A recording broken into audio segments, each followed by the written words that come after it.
Why the hell are the Lions kicking a field goal down 18? I can't damn, math. what was the score? 31-45. They're down 14. Yep. So you got to get 2 onside kicks. Crazier things have happened. But what a way for them to go out, man.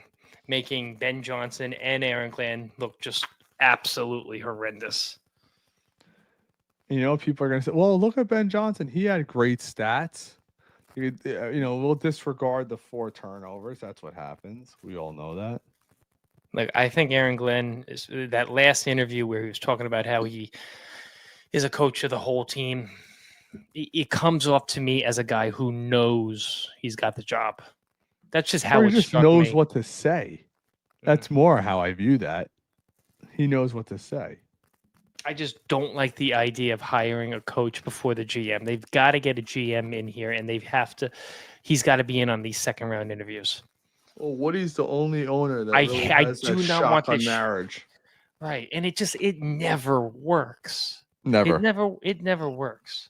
I'm not so hung up on that like triangle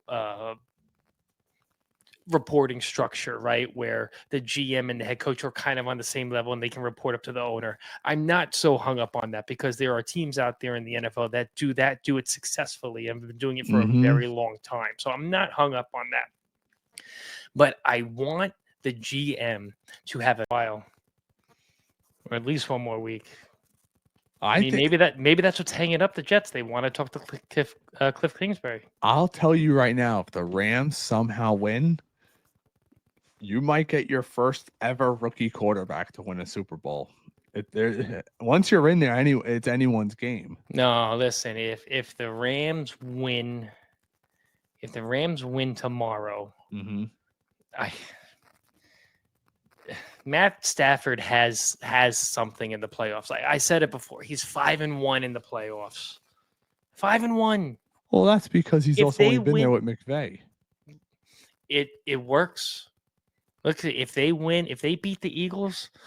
Well, 5-1 because they had a Super Bowl run. Let's not forget that. I mean, that's true.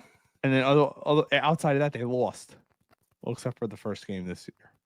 Man, Jaden Daniels is so freaking good. First rookie all time with 300 plus yards in 2 postseason games. Damn. If you're the Giants right now, how crappy do you feel? Oh, total yards, 300 plus total yards. He's at 279 passing. Oh. Do they pass it? Do they dare? No.